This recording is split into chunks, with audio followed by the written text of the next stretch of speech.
Assalamualaikum warahmatullahi wabarakatuh ya. Jumpa lagi saudaraku Weton Sabtu ya, dimanapun Anda berada. Menanggapi komentar saudara kita ya. Ketika dia itu ibadah malam ya, dia itu nangis. Kenapa kok bisa seperti itu? Apakah karena banyak dosa? Ya sebenarnya ketika kita ibadah bisa penghayatan penjiwaan, reaksi-reaksi yang ada di dalam tubuh kita ini macam-macam ya. Tapi ketika Anda merasakan bahwasanya saya ini banyak dosa, yaitu jawabannya di situ gitu. Ya. Orang ibadah ini kan pada hakikatnya kita itu merefresh ya, membersihkan energi-energi negatif yang ada di dalam diri kita, itu dibersihkan dengan ibadah ya.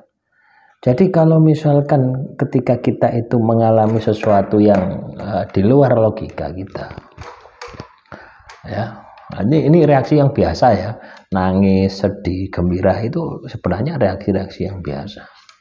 Ada juga sampai melihat penampakan ya. Itu adalah reaksi-reaksi ketika kita menjalani laku-laku yang sifatnya jalur langit ya. Ibadah tirakat itu memang fenomena semacam itu tidak bisa lepas ya. Apa yang harus Anda lakukan? Abaikan saja, selesaikan prosesnya ya. Nah, ketika Anda melaksanakan sebuah laku ya, selesai, ternyata feedbacknya, rasanya, nikmatnya itu luar biasa. Ulangi lagi, besok diulangi lagi, besok diulangi lagi, sampai terbentuk yang namanya istiqomah, sampai terbentuk yang namanya konsisten. Nah itu baru ketika Anda sudah merasakan yang namanya konsisten, nah itu luar biasa ya. Nah hal inilah yang Anda harus sikapi. Hal inilah yang harus ada di dalam diri Anda. Ya, nah, semoga apa yang saya sampaikan ini bisa membangkitkan motivasi di dalam diri Anda. Orang tirakat, orang ibadah, ya, itu harus istiqomah, harus konsisten. Tidak bisa sekali dua kali saja, tidak bisa. Kalau ibadah, ini kan kewajiban kita kepada Tuhan. Itu kan seumur hidup tuh. Iya tuh. Ibadah itu kan seumur hidup. Selama Anda hidup, maka Anda dibebani kewajiban yang namanya ibadah. Coba Anda ibadah, pasti Anda akan dihukum sama Tuhan. Konsekuensinya seperti itu.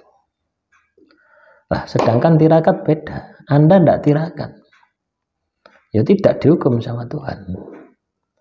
Ya, tirakat itu ibadah-ibadah yang tambahan, ibadah-ibadah yang sunnah.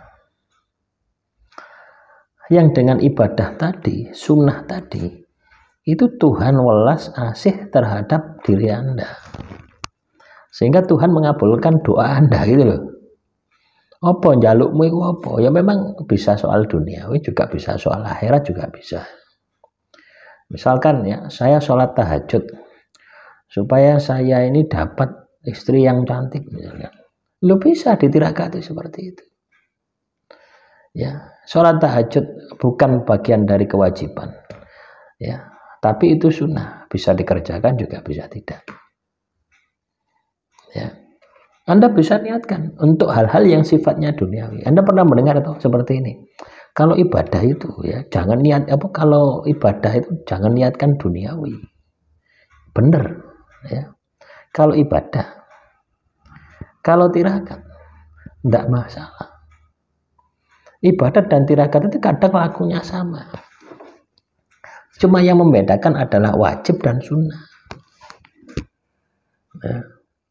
Jadi ketika Anda katakanlah sholat tahajud, ya, sholat hajat, Anda minta sesuatu, itu tidak apa-apa, sah-sah saja, dan malah dianjurkan. Ya, Beda ketika Anda sholat 5 waktu, isya, subuh, lohor, asar, maghrib, terus Anda ndonga, itu ndak etis. Ya. Ndak etis Anda ndonga langsung minta, itu ndak etis. Kudu ditirakati sih. Maca wirid. Makanya habis sholat itu kan ada wirid ya. Istighfar ya. Subhanallah, alhamdulillah, Allahu akbar. Terus la ilaha illallah. Nah, itu tirakan dulu baru berdoa. Kadang kita tidak, habis sembahyang jebret langsung dongo. Nah, itu akan mengotori ibadahmu. Karena ibadahmu itu pada hakikatnya adalah hak Tuhan atas dirimu. Wis ojo dicampur-campuri dengan permintaan dunia. Kalau Anda mau minta dunia, pakai tirakat. Ya. Tambahi maca sholawat ping 1000. Nah, tirakat itu. Ya, tambahi sholat hajat, itu tirakat. Lah, caranya ketika Anda tirakat, itu kan kita minta materi ya, dunia ya. Itu di awal saja, di niatnya saja. Tapi ketika Anda proses laku tirakatnya, misalkan sholatnya, wis ojo diiling-iling iku permintaanmu. Artinya totalitas penghayatan penjiwaan kita ketika laku itu bisa larut di situ. Nah, seperti yang Anda alami, akhirnya nangis-nangis eling dosa nih. Wah, apa dosaku banyak. Nah, ya bisa jadi. Ya. Jadi caranya seperti itu, strateginya seperti itu. Ya. Ketika Anda bisa melakukan semacam ini, Anda akan larut di dalam tirakatmu. Tidak peduli tirakatmu pirang tahun. Tidak kroso teman-teman. Ya, hal semacam ini sudah saya buktikan ya, sudah berulang kali saya buktikan. Ya, jadi strateginya seperti itu. Kalau Anda tirakat, ya misalkan Anda poso Senin Kamis supaya rezekimu lancar. Anda sudah 1 tahun poso Senin Kamis, tapi rezekimu tidak lancar. Protes nanti. Ya. Tapi ketika Anda menikmati poso Senin Kamis tadi, ya, lancar enggak lancar sudah enggak urus. Kenapa? Karena ada kenikmatan batin yang Anda dapatkan dalam puasa Senin Kamis itu. Ya. Jadi ketika kita tirakat, kalaupun kita enggak mendapatkan apa materi yang kita dapatkan, asrar gaib itu pasti dapat. Yakin ya. Kegaiban itu pasti dapat. Dan itu akan muncul ketika dibutuhkan. Ya, kita butuh apa wis mesti ono sing bantu. Ya. Nah, demikian motivasi hari ini. Semoga apa yang saya sampaikan bisa bermanfaat. Assalamualaikum warahmatullahi wabarakatuh. Salam rahayu, rahayu, rahayu.